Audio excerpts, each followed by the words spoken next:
Hi to people, good day and welcome back to our YouTube channel, Marjan's Garden. Ayan guys, so ngayon guys ay gusto ko lang sa inyong ipakita itong ating Missing You, La Bamba and Bianca. So, gustong-gusto ko talaga sila guys, kaso lang, hindi ko na sa kanila sa inyo kung sino ba sila Bamba, kung sino ba si Missing You, at kung sino si Bianca kasi guys, pare-pareho talaga yung mukha nila. So, meron pa nitong isa na kamukha din nila si Swirl. Pero wala ako nun guys kasi wala na ako nakita na ganun eh. Ayan. Pero pag may nakita akong ganun at pwede tayong bumili, tatry ko guys bumili nun. Ayan. Para makita natin kung kamukhang kamukha ba niya silang tatlo. Ayan. Kasi tingnan nyo guys. Pinagsama-sama ko sila sa big pot na yan. As in malaki yung pot na yan. No? Parang ganyan siya. Oh. Ayan. Ganyan kalalaki yung natin, mga pot dito. So, ganun din yung pinagripatan ko sa kanya, guys. Tapos ito, yung mga flower stalk yun nila, guys. Mabilis lang silang buhayin sa flower stalk and then sa leaves din, guys. Ayan. Kung dito banda, dito yung mga kinuha ko sa kanilang leaves. Ayan. Ayan, no. Dami akong pinopagate sa kanila, guys. Kasi nung time na naisipan ko mag-propagate sa kanila, dami nilang dry leaves. So, naisipan ko na lang na kunin na lang yung mga lower leaves nila guys. Kasi, nagda-dry lang naman sila. So, sayang. So, para ma-propagate ko din. Ayan, kaya kung mapapansin nyo guys, talagang matangkad na yung stem nila. Kasi, kinuhanan ko talaga sila guys ng dry leaves. Kasi, dito, simula puno hanggang sa taas, meron silang leaves guys. And then, hindi na guys mahanginan at hindi na makagrow ng maayos yung mga maliliit natin dito sa baba. Kaya naisipan ko din tanggalan ng mga lower leaves nila guys. Ayan o, nagkaroon sila ng mga guys, stem. Naging mapuno na sila. Kitang-kita na yung stem nila. And, sa tingin ko, ito yung aking Missing You. Ayan. So, tingnan nyo guys. Lumiit yung mukha nito nung kinuhanan ko sila ng mga pinropagate ko na leaves. So, ngayon, bumalik na naman guys yung laki ng mukha nila. Ayan. Ito, hindi ko na alam. Parang si Bianca to. Ito din, si Missing You ata. Ewan ko lang guys. Hindi ko na talaga alam. Ayan o, pare-pareho kasi guys yung mukha na nila ngayon. Ayan, tas meron tayo dyan mga lipropa. Yan, mga galing yan guys sa flower stalk niya. Yung iba naman ay yung leaves nila, yung lower leaves nila. Yung iba nilagay ko dyan. So, yan sila guys. Ang ganda nila guys nung nilipat ko sila sa malaking pot na to. And ngayon guys, meron ditong namumulaklak. Ito, di ba nilagay ko to sa hanging planter? Kaso, nilipat ko ulit sila dito guys kasi biglang nakaraan 'di ba bumagyo tapos 'di ba ilang araw na makulimlim tapos bigla guys uminit ng sobra. Ayun, na sunburn ito guys oh. Yung aking Capricorn, ayan, nakakainis sa sunburn. So buti na lang guys, konti lang yung na sunburn sa kanya. Pero yung isa kong ganito guys, Mirio ata yun guys.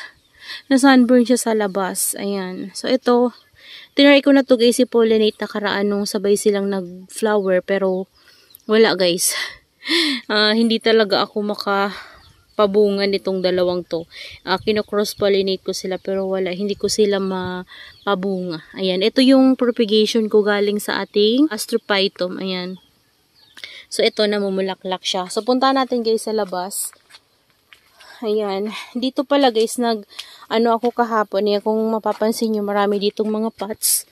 Ayan, dami nilang pots dyan. Kasi ko yung mga oblong pot natin ay taniman ko ng mga gymno. So, yung mga gymno ko, gusto kong ilipat sa ganyan muna guys. Ayan, kasi sobrang luma na talaga ng mga soil mix nila guys, and kailangan na talaga nila guys iripat. So nag-add lang ako sa kanila guys ng fresh na rice. Ayan, ito yung sinasabi ko sa inyo na biglang na sunburn. Ayan o. Ayan, so yung dalawang dyan guys, katabi dyan ay kinuha ko. Nandito sila. Ayan dito, nilipat ko muna sa ganito. Pero guys, plano kong bumili ng ganitong pot. Ayan. Plastic pot naman to guys, yung maliit lang nito.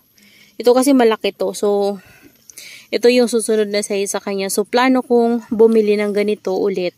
Tapos, yung mga ganito natin, plano kong ilipat. Yan, lipat sa mga ganitong pot guys. Yan, pati itong ating mga, astrophytum. So, gusto ko silang ilipat sa mga ganitong pot. Ayan, para uniform din sila guys, tingnan. Maganda silang tingnan. Ayan, ito yung mga mother plant na natin ng mga Gymnocalycium. So, ayan. Gaganda ng mga color nila guys. Ito walang nasa sunburn dito guys. Dito sa ating mga Gymnocalycium na to. Yun lang, yung bumigay guys. Oh. Yung isang yun na Mirio. So, ganito siyang klase. Ayan, kasamahan yan guys. Maliit lang din yun before, tapos napalaki ko siya, and bigla ko na lang siya nakita na ganyan. After ng bagyo kasi guys, uminit dito mga 2 days ata after ng bagyo, tapos sobrang masakit din talaga. And yung net kasi dito banda sa area nila na to guys ay nakalihis. So, hindi ko naayos pa yung net nila sa taas. Nakalihis. Hanggang ngayon guys, nakalihis pa rin eh. Ayan, kung titingnan nyo. Ayan, dito. Ayan, nakalihis, oh. Ayan, kasi mahangin pa rin dito, guys. So, dahil mahangin pa rin dito, hindi ko na muna sila ginagalaw.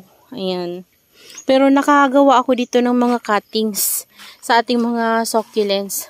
Yan, ito na mumulaklak white siya, guys. So, ang gaganda ng mga color ng mga gymno ko.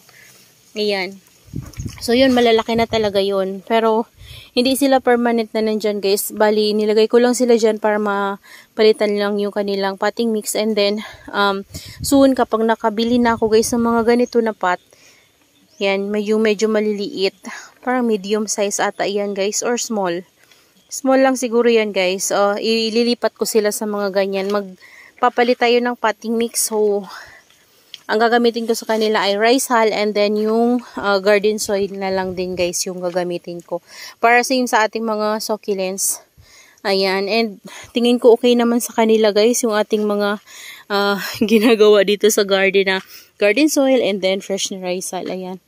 So, ito, kinat ko din pala to guys. Oh, kahapon lang to, kinat ko. Nilagyan ko sila ng Ditain. Ayan, yung color blue na Ditain. So, para ma-close lang yung sugat nila. Tapos, yung kinat ko dyan ay nandito. Ayan. Tapos, ito. Kasi, guys, ito yung nabili ko natin kay Balangabang na may ano siya, may dot-dot. Fungus yan, guys, yung ganyan na dot-dot. So, yung dumating siya sa atin, meron talaga siyang ganyan. So, nung natanim na natin siya dito, parang medyo dumami yung ganyan niya. So, ginawa ko na lang, guys.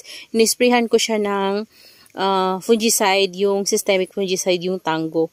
So, ang nangyari naman sa kanya guys, naging dry yung mga ganyan niya, yung may mga tama niya guys, unti-unti nagiging dry sila. So, kumukunti yung leaves nila. Kaya naman naisipan ko na lang siya ikat para magkaroon siya ng baby sa stem. Kagaya nung ginawa ko dun sa una natin guys na nabili kay Balangabang. Walang fungus yun, pero gusto ko lang siyang i-propagate para dumami siya guys. Ayan, tapos yung old ko naman guys na ito, si Murasaki, so, sobrang laki na niya. Ito, kinat ko rin siya. Pati yung leaves niya nakatan ko, guys. So, pero, gusto ko kasi magkaroon ng baby. And sobrang bigat na rin niya. Ayan, cuttings ko na lang din yan, guys. Tapos, sobrang lumaki naman siya. Tapos, kinat ko naman siya ulit. Tapos, ito, bali, sinut ko lang siya dito. Nakapatong lang yan, guys. Ayan, nilagyan ko rin yan siya ng Ditain. So, yan, guys, yung mga kaganapan dito sa ating garden. Ito din, kinat ko rin, guys, yung ating purple delight na nakahang para magkaroon siya ng baby sa stem. Kasi maganda yung stem niya nagtitrail. So, gusto ko magkaroon siya ng baby sa stem. Ayan. Tapos, meron pa ako yung mga kinatanim. Yung doon banda yung nasagi ko nung inaayos ko yung bubong guys. Kinat ko na lang. Nandito yung iba natin na nakat guys. Ayan, nandito oh. Charan! So, dyan muna sila guys. Ini-air dry ko muna sila habang wala pa akong pot sa kanila. So, yun na lang muna guys yung may share ko sa inyo. So, nag-aayos kami dito. Yung iba kong mga ornamentals talaga guys ay pinaglilipat namin dito ng husband ko habang nandito pa siya. Yan, tapos yung dito banda ay lilinisin kasi to guys. Yan. Nandito na lahat yung iba nating mga ornamentals at nililinis namin dun banda sa may orchid section namin. So, para magandang tingnan. Ayusin ko din guys yung dun banda. And siguro yung mga orchids ko, plano kong ilipat sila dito na area. Yan. Para naman guys, lumuwag yung dun banda. Yan. Soon guys, yun yung gagawin ko and papakita ko rin yun sa inyo. Yan yung ating mga orchids. So, that's all for today's video guys. And I hope you enjoy watching and see you on my next vlog. Happy gardening everyone! Bye-bye!